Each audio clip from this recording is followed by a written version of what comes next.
1막 무일푼에서 출발하여 가난했던 삶을 이기고 억만장자가 되어 모은 재산을 익명으로 기부하며 전 재산을 사회에 환원하고 진정한 기빙 와일 리빙 살아있을 때 나누라는 기부천사척 피니 CHARIES 피니 대해 만나보고 싶다면 여러분의 따뜻한 관심이 좋아요, 구독은 저에게 큰 응원과 힘이 됩니다. 가난한 소년에서 면세점 제국의 황제로 뉴저지의 가난한 아일랜드계 소년 1931년 4월 23일 미국 뉴저지주 엘리자베스의 가난한 아일랜드계 이민자 가정에서 찰스 프랜시스 척 피니가 태어났다. 아버지 레오 피니는 보험회사에서 일하는 평범한 직장인이었고 어머니 메들리는 간호사였다. 대공황 시대에 태어난 척은 어려서부터 돈의 소중함을 뼈저리게 느끼며 자랐다. 피니 가족은 결코 풍족하지 않았다. 척은 어릴 때부터 신문 배달, 구두 닦기, 골프장 캐디 등 온갖 아르바이트를 하며 가게의 보탬이 되려 노력했다. 그의 손에는 항상 굳은 살이 박혀 있었고 옷은 늘 형에 물려받은 것들이었다. 하지만 이런 어려운 환경이 오히려 척에게는 삶에 대한 강인함과 근검 전략의 정신을 심어주었다. 어린 척은 유독 영리했다. 학교에서는 항상 우등생이었고 특히 수학에 뛰어난 재능을 보였다. 하지만 가난 때문에 대학 진학은 꿈도 꾸기 어려웠다.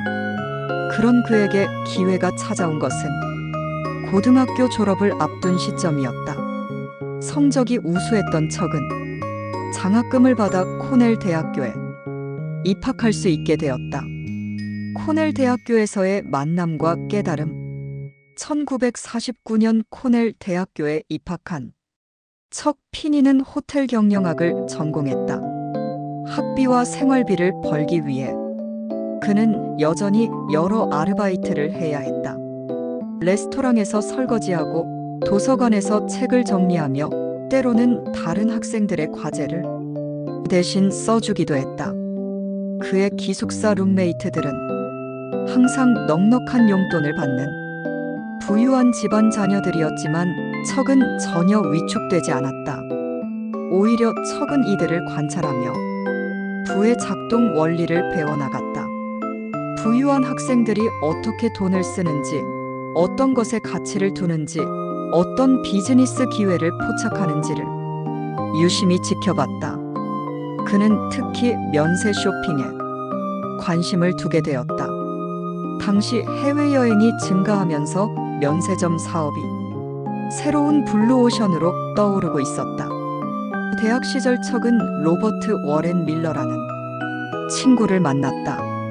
밀러 역시 사업에 관심이 많았고 둘은 종종 미래의 사업 계획에 대해 이야기를 나눴다. 척의 치밀함과 밀러의 사교성은 완벽한 조합이었다.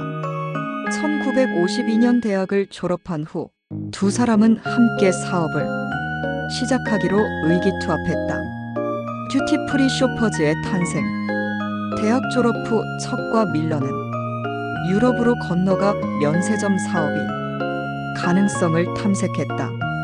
1960년 드디어 그들의 꿈이 현실이 되었다. 홍콩 카이탁 공항에 첫 번째 듀티프리 쇼퍼즈 듀티프리 샤퍼즈 매장을 열게 된 것이다. 초기 자본금은 고작 몇천 달러에 불과했지만 두 사람의 열정과 아이디어는 무한했다. 면세점 사업은 생각보다 복잡했다. 각국의 관세 법규를 정확히 파악해야 했고 공항 당국과의 협상도 쉽지 않았다. 하지만 척은 포기하지 않았다. 그는 밤낮 없이 일하며 사업을 키워나갔다. 직원들과 함께 매장 바닥을 닦고 진열장을 정리하고 고객들에게 직접 상품을 판매하기도 했다. DFS의 성공 비결은 고급 브랜드 제품을 면세로 판매한다는 단순한 아이디어였지만 그 실행은 결코 단순하지 않았다. 척은 유명 브랜드들과 직접 협상하여 독점 공급 계약을 맺었고 공항 내 최적의 위치에 매장을 확보하기 위해 끊임없이 노력했다. 그의 협상력과 사업 감각은 타고난 것 같았다. 아시아 전역으로의 확장, 홍콩에서의 성공을 바탕으로 DFS는 빠르게 아시아 전역으로 확장되었다. 싱가포르, 하와이, 괌, 사이판 등 관광객들이 많이 찾는 곳마다 DFS 매장이 문을 열었다.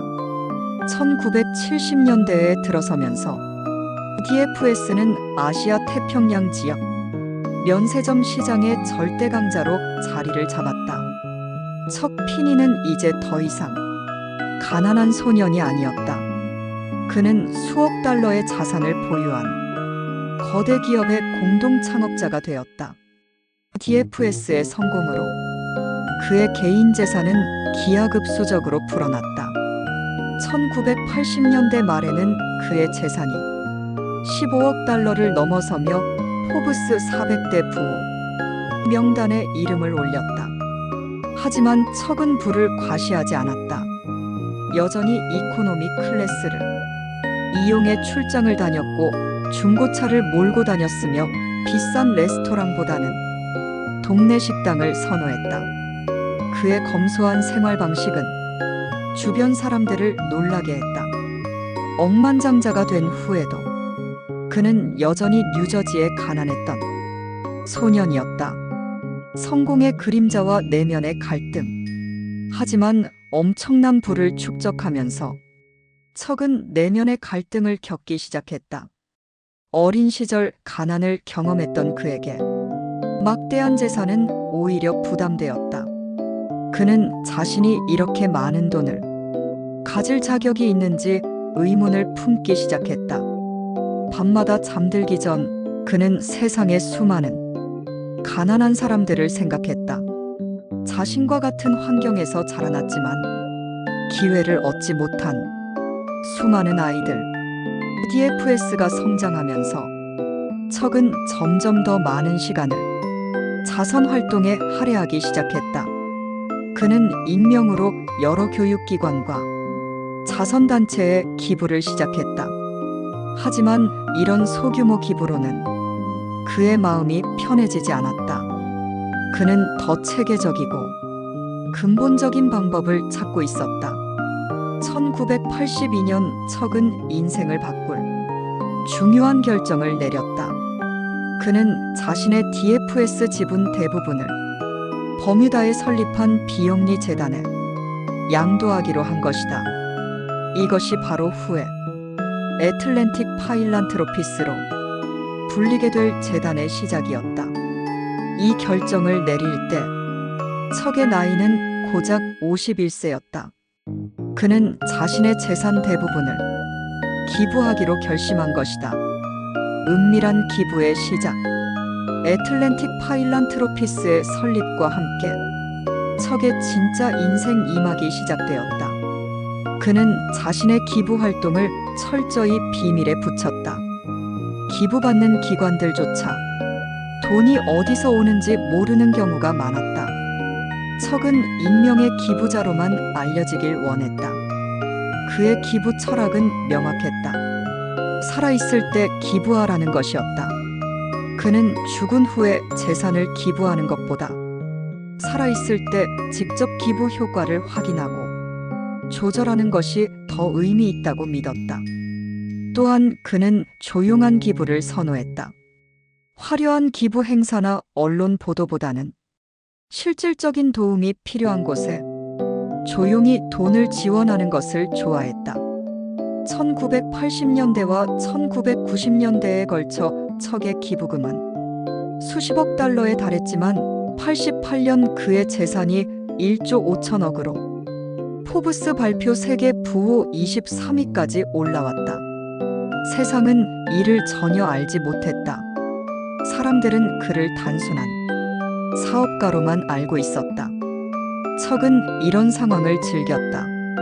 97년 DFS 면세점 매각 때 미국 컨설팅 회사의 공개로 미국 전체는 발칵 뒤집어진다.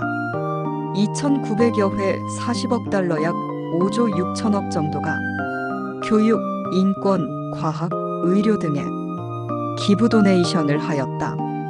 애틀란틱 기부재단을 통해 대부분이 익명 기부로 음성적인 돈으로 여겼으나 그에게는 세상의 인정보다는 실제로 도움이 필요한 사람들에게 도움을 주는 것이 더 중요했다. 이막 익명의 기부왕에서 세상에 드러난 자성가로 아일랜드에 대한 특별한 애정을 갖는 척 피니의 기부 활동 중 가장 주목할 만한 것은 아일랜드에 9억 2,500만 1조 3천억 대한 지원이었다. 그의 조상이 아일랜드에서 온 이민자였던 만큼 척은 아일랜드에 대해 특별한 애정을 가지고 있었다.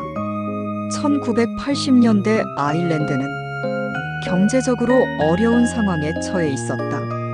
높은 실업률과 인재 유출이 심각한 사회 문제였다. 척은 아일랜드의 교육 시스템 개선에 집중했다. 그는 더블린의 트리니티 칼리지를 비롯한 여러 대학에 거액을 기부했다. 하지만 그의 기부는 단순히 돈을 주는 것에 그치지 않았다. 그는 아일랜드 정부와 협력하여 고등교육 시스템 전체를 혁신하는 프로젝트를 추진했다.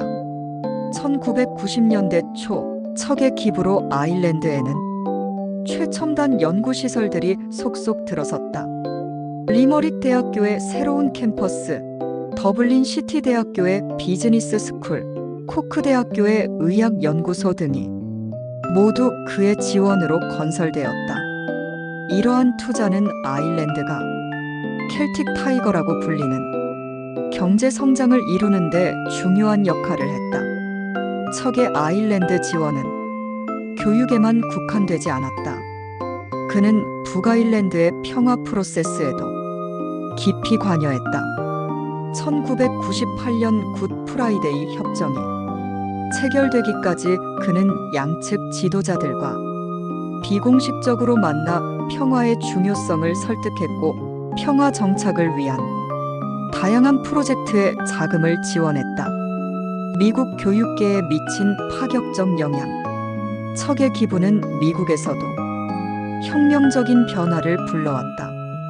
특히 그의 모교인 코넬 대학교의 6억 5천만 달러 9,120억에 대한 지원은 전례가 없을 정도로 파격적이었다. 1990년대 후반 코넬 대학교는 재정적 어려움에 처해 있었다. 시설은 낡았고 우수한 교수들을 유치하기 어려운 상황이었다. 이때 익명의 기부자로부터 거액의 기부금이 들어왔다는 소식이 전해졌다. 이는 당시 미국 대학 사상 최대 규모의 단일 기부였다. 이 돈으로 코넬 대학교는 최첨단 과학관과 기술관을 건설했고 세계적 수준의 연구시설을 갖추게 되었다. 새로 지어진 빌딩들은 모두 익명의 기부자의 이름으로 명명되었다. 하지만 척의 교육에 대한 지원은 엘리트 대학에만 국한되지 않았다. 그는 소외계층 학생들이 교육 기회 확대에도 큰 관심을 보였다. 뉴욕의 빈민가 학교들, 아프리카계 미국인을 위한 대학들, 히스패닉 학생들을 위한 장학금 프로그램 등에 수억 달러를 지원했다. 척은 특히 기회의 균등에 대해 강한 신념을 가지고 있었다. 그 자신이 가난한 환경에서 독실한 기독교 신자로 부모로부터 가난하더라도 서로 도와라는 말씀을 하셨고 누가복음 18장 18절에서 30절까지 부자 청년의 비유, 예수님이 너의 재산을 모두 팔아 가난한 자에게 나눠주고 나를 따르라는 말씀의 자리를 떠났던 부자 청년이 아니라 나눔을 실천하는 청년이 되려 노력했을 뿐이다. 11조에도 충실했던 그는 교회와 복지에도 1억 3천만 달러를 기부했다. 장학금 덕분에 대학에 진학할 수 있었던 경험 때문이었다.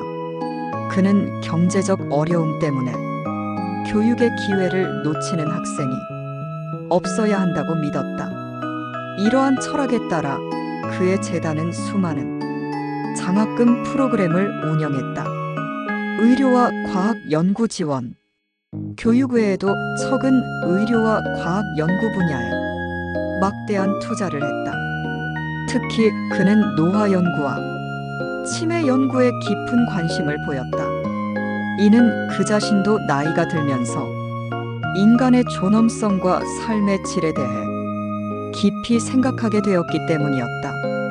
캘리포니아의 샌프란시스코 대학교 의과대학에는 6억 3천만 달러 8,847억 척의 지원으로 세계 최고 수준의 신경과학 연구소가 설립되었다.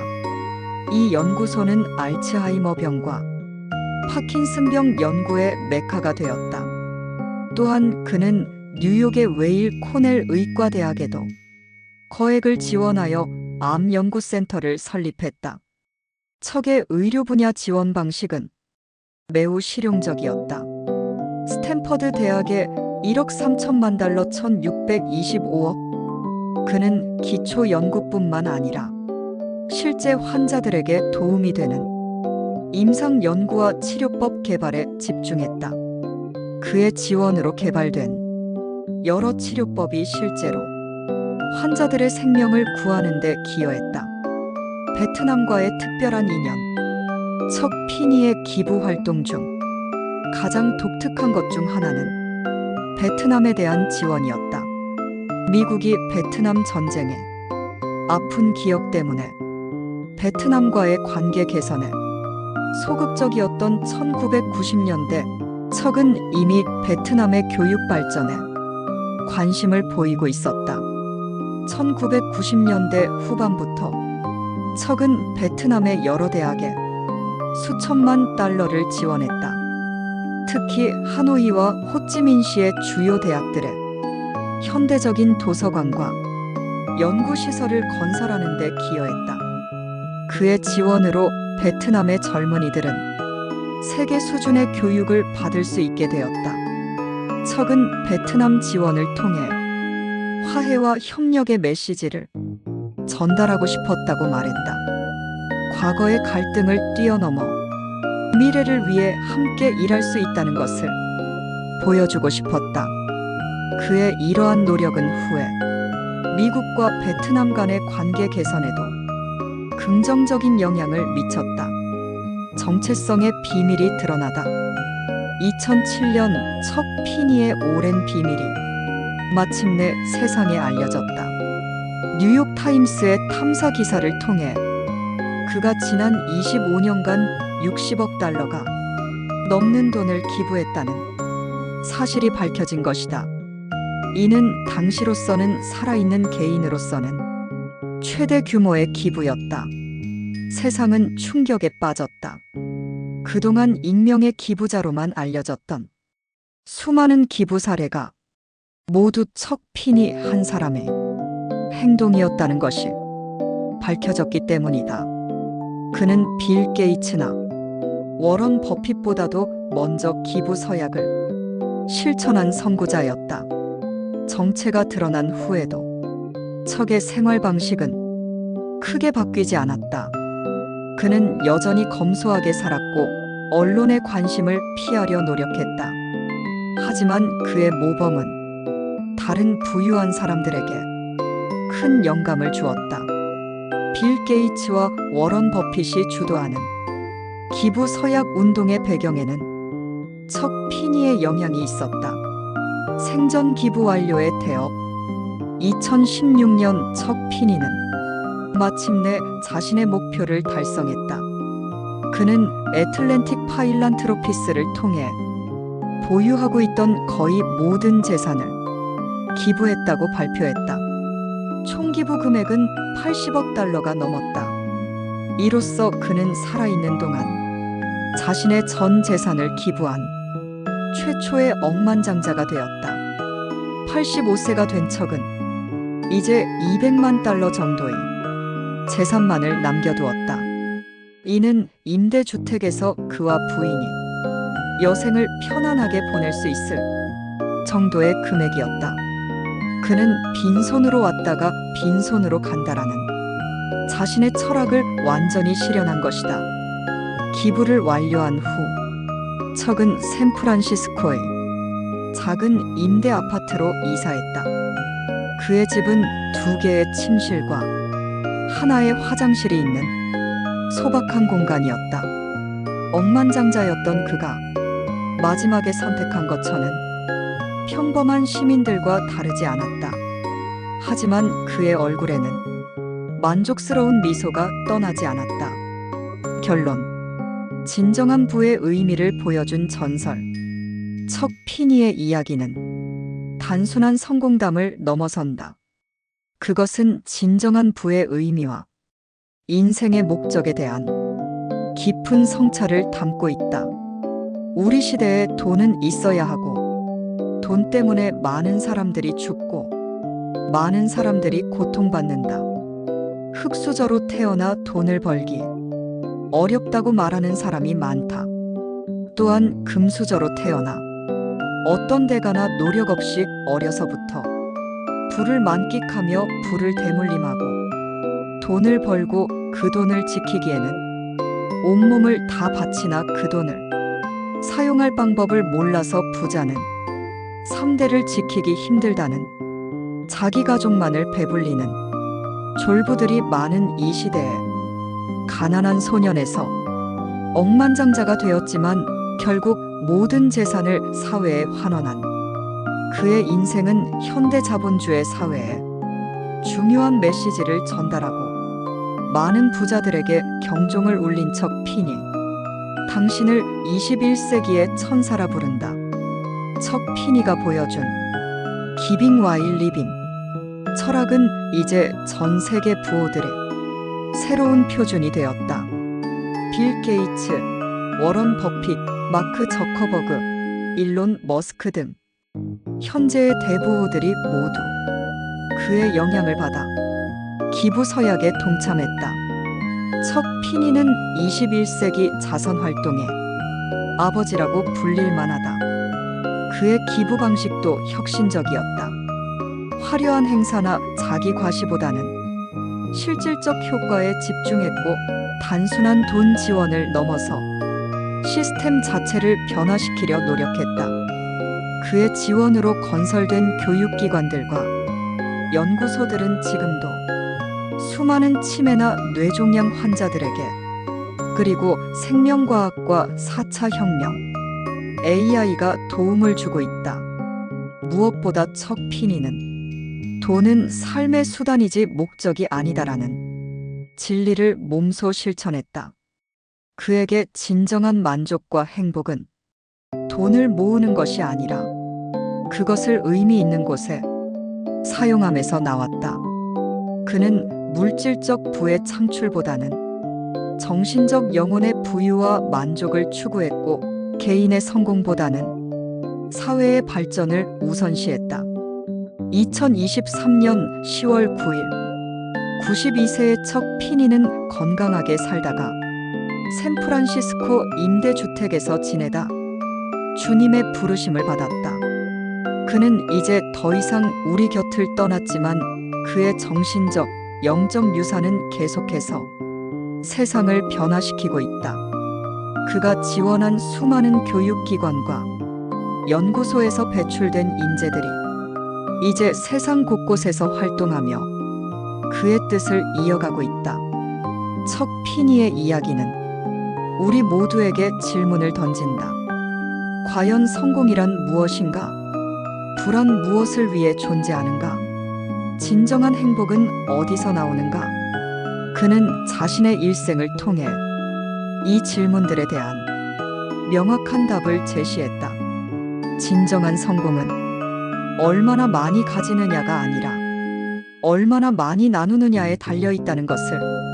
척 피니의 삶은 현대 사회의 물질주의적 가치관에 대한 강력한 반발이자 혁명이었다.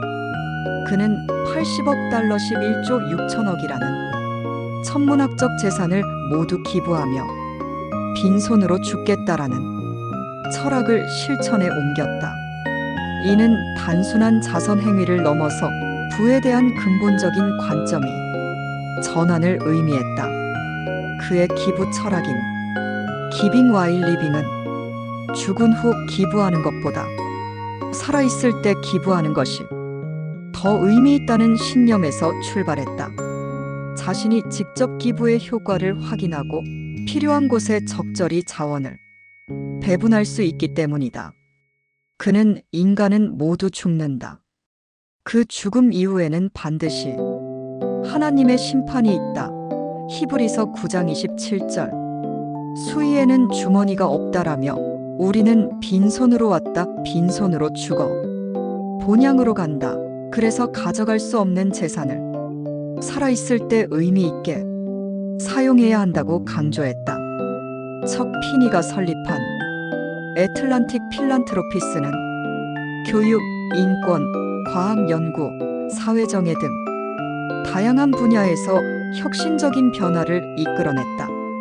그의 기부는 아일랜드의 교육 시스템 현대화, 베트남의 의료 인프라 구축, 미국의 사회정의 운동, 종교복지 지원 등 전 세계적으로 광범위한 영향을 미쳤다. 특히 주목할 점은 그의 겸손함이었다.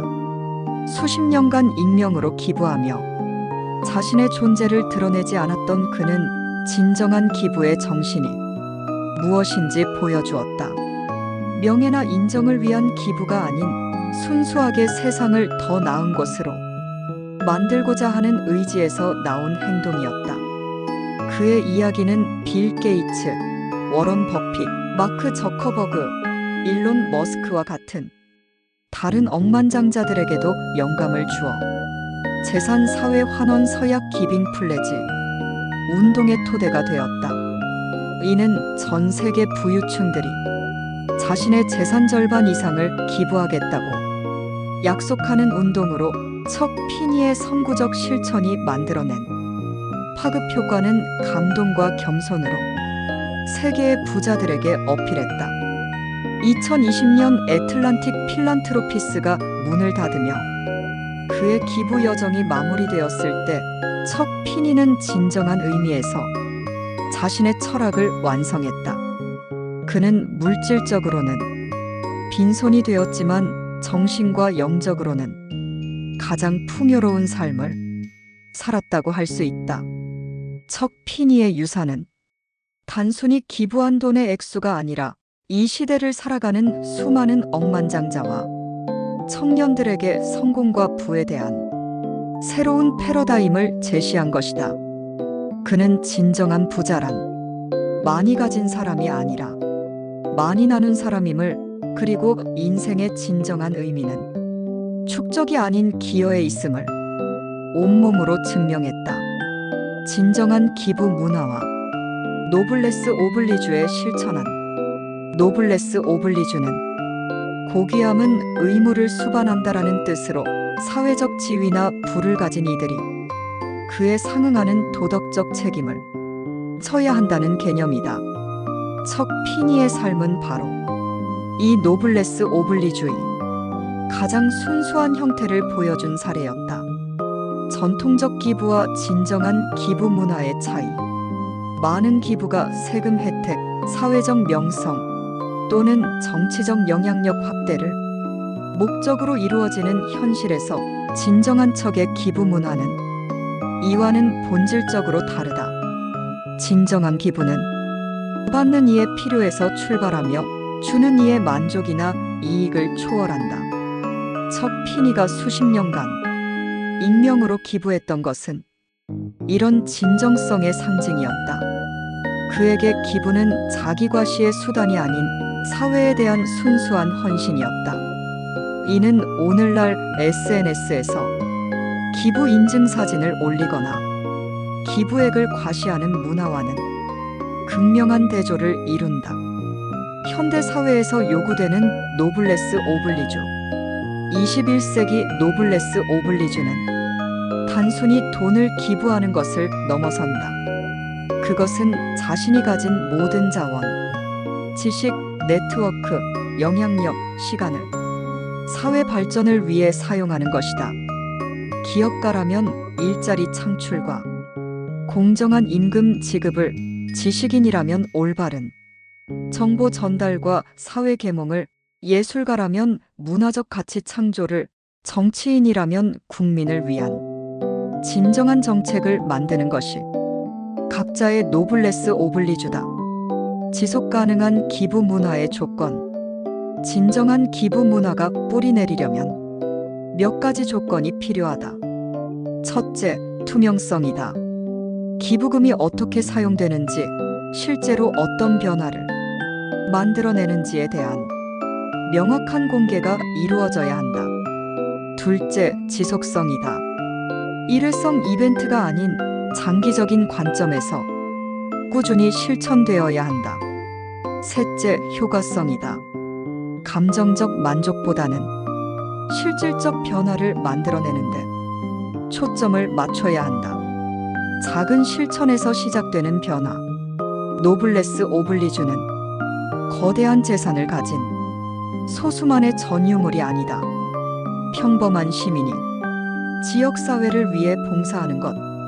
모두가 노블레스 오블리주의 실천이다.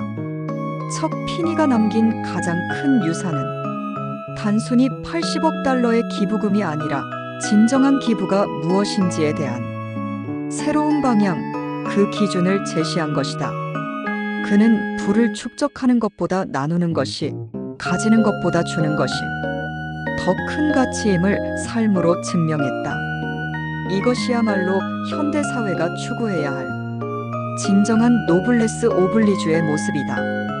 그의 삶은 오늘날에도 여전히 우리에게 묻고 있다. 당신은 돈을 벌고 싶은가? 돈을 어떻게 사용하는가? 어떤 유산을 남기고 싶은가?